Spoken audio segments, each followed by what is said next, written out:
Today's video is in continuation with our previous video, in which we discussed the poem Lakshman. We have already paraphrased the first six stanzas of the poem, and in today's video, we continue with the rest. Now, here we see Lakshman talking to Sita. So Lakshman says, he called for help, can thou believe? He like a child would shriek for aid, or pray for respite or reprieve, not of such metal is he made. So here Lakshman asks Sita, can you believe that Ram would ever cry for help?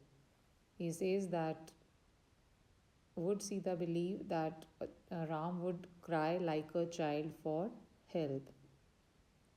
He says that Ram is not made of such metal. Ram is not made for this. He can never be in danger, and he cannot cry for help. Delusive was that piercing cry, some trick of magic by the foe. He has a work, he cannot die. Beseech me not from hence to go. Then he explains Sita. He says to Sita that that cry that Sita felt was of Ram was delusive. It was illusory. It was some kind of trick. It was some kind of trick by the enemy. Then Lakshman says that he has a work. Ram has a noble deed, a noble work to be done, and so he cannot die. Beseech me not from hence to go. So he's asking Sita not to request him to go. Beseech means request. So he says to Sita that Sita should not urge him to go from here. For here beside thee, as a guard, it was he commanded me to stay. It was Ram's order that Lakshman was left behind to guard Sita. He says that it was because Ram commanded him to stay here, he is with Sita. And dangers with my life to what if they should come across thy way. So he had been ordered by Ram to stay with Sita so that he could chase away all the dangers, or he could fight with all the dangers that would come across her way. Send me not hence, for in this wood bands scattered of the giants lurk, who on their wrongs and vengeance brood, and wait the hour their will to work. So Lakshman, he says to Sita, so you should not force me to go. Send me not hence. So Sita should not force him to go in the forest, because Lakshman feels that the giants are lurking behind. That is their enemies. They are moving around. Who on their wrongs and vengeance brood, and wait the hour they will to work. So these enemies, they are waiting for that hour when or when they could do some kind of wrong to Sita. So Lakshman is trying to convince Sita that everything is fine, and she should not request Lakshman to go into the forest. O shame, and can thou make my weal a plea for lingering? Now I know what thou art, Lakshman, and I feel far better were an open foe. Art thou a coward?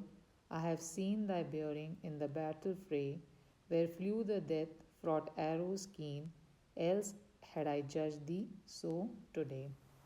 Now Sita, she replies back, and she says to Lakshman, O shame, and can thou make my weal a plea for lingering?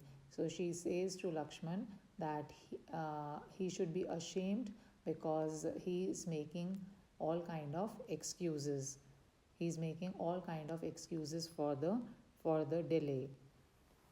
She says that now I know what thou art. she says to Lakshman that now she has come to know that what he is. And then she says that she feels that an open enemy was far better than Lakshman. Are thou a coward? Then she's asking Lakshman, is he a coward? I have seen thy bearing in the battle fray, where flew the death fraught arrows keen, else had I judged thee so today. So she says that she has seen Lakshman fighting in the battle with his keen arrows. Otherwise, she would have judged Lakshman the other way. But then thy leader stood beside, dazzles the cloud when shines the sun. Reft of his radiance, see it glide, a shapeless mass of vapors done. So of thy courage, or if not, the matter is far darker dyed. What makes thee loath to leave this spot? Is there a motive thou would hide? Now, Sita, she raises questions on Lakshman's character. She says, but when when Lakshman fought in the battle, it was probably he won probably because of the presence of Ram. So she says to Lakshman, but then thy leader stood beside. That is, in those battles, always Ram was beside Lakshman, and that is why it is just like dazzling the cloud when shines the sun, reft of his radiance. That is, as the cloud covers the sunshine. It is in the similar manner that Ram always used to stand by the side of Lakshman. So of thy courage, or if not, the matter is far darker dyed. Then she feels that there is some other kind of matter. What makes thee loath to leave this spot? So why Lakshman is not leaving the place? There is a motive behind it.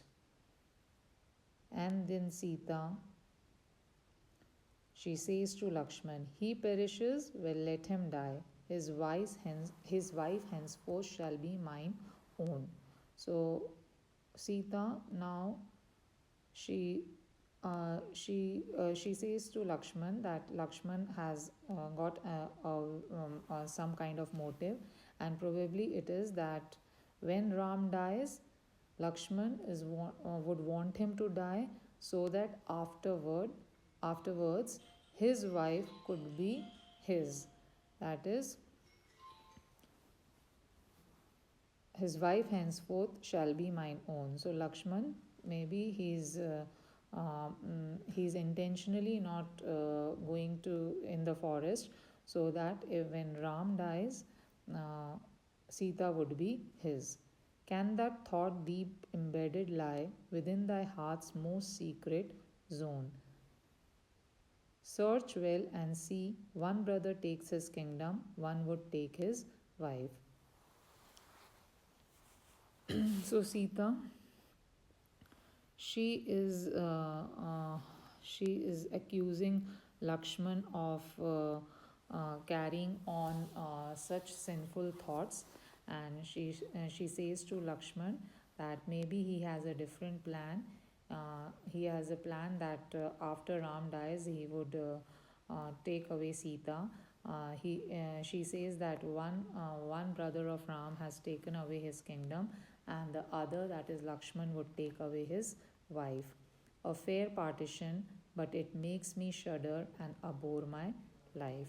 Then Sita says that it is a fair partition between the two brothers, but it makes her hate her life. Abhor means hate. Art thou in secret league with those who from his hope the kingdom rent, a spy from his ignoble foes to track him in his banishment? So Sita, she is putting all kind of blames on Lakshman, and she says that probably Lakshman, he is with the enemies of Ram, and he is on the side of the enemies of Ram, and that is why he is wishing that Ram would perish away. And would thou at his death rejoice? She's asking Lakshman, would you feel happy at his death? I know thou would, or sure or no, when first thou heardst that well known voice, thou should have run to aid I true. True True means think. It is the old English word for think. So she has started believing that Lakshman is carrying these ill intentions, and she says that if this would have not been so, then Lakshman would have rushed for Ram's help at his very first cry. Learn this, whatever comes may come, but I shall not survive my love. Of all my thoughts, here is the sum. Witness it gods in heaven above. If I can burn or water drown, I follow him. Choose what thou will, truth with its everlasting crown, or falsehood, treachery, and guilt. So then Sita continues to speak to Lakshman, and she says that whatever may come, but if Ram dies, then she is going to follow Ram to heaven. She would follow Ram to heaven, and she is asking Lakshman to choose whatever he wishes. He can choose the truth, or he can choose falsehood, treachery, and guilt. Remain here with a vain pretense of shielding me from wrong and shame, or go and die in his defense and leave behind a noble name. So, Sita, she gives a choice to Lakshman. She says that either he should stay here pretending that he is protecting Sita from wrong and shame, or else he should go in defense of Ram and should leave a noble name. Choose what thou will, I urge no more. She says that whatever you wish, you can choose. Either you stay here and pretend that you are protecting me, or you go to help Ram and leave a noble name and attain a noble name. My pathway lies before me clear. I did not know thy mind before. I know thee now and have no fear. Now Sita says that I have decided what I have to do. And she accuses Lakshman, and she says that I did not know your mind before, and now I have got no fear. I am ready to die with Ram. She said, and proudly from him turned. Was this the gentle Sita? No. Flames from her eyes shot forth and burned. The tears therein had ceased to flow.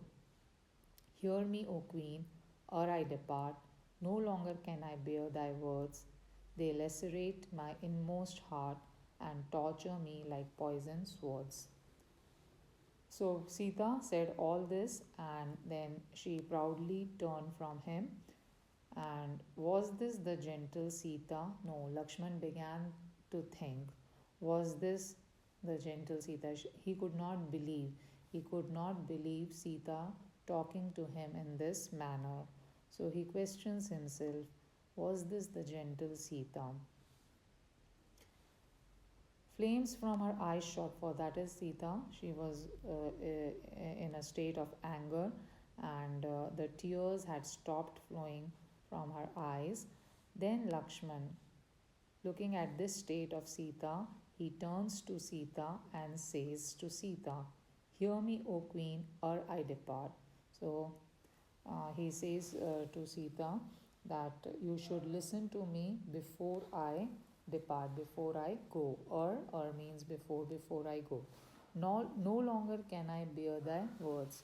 He says that now no longer he can hear such words from Sita. Sita is being rude to Lakshman, isn't it? And he feels that now he cannot bear to hear anything else. They lacerate me they lacerate my inmost heart. That is, they are pricking his inmost heart. That is, Lakshman, he is moved by the words of Sita. He feels torn up by the words of Sita. And those words are just like poisoned swords. So Lakshman says that the words of Sita has accused Lakshman of so many things. So now he feels tortured, he feels torn, and he says that those words are like like poisoned swords. Uh, we will continue with the rest of the lines in our next video. Thank you.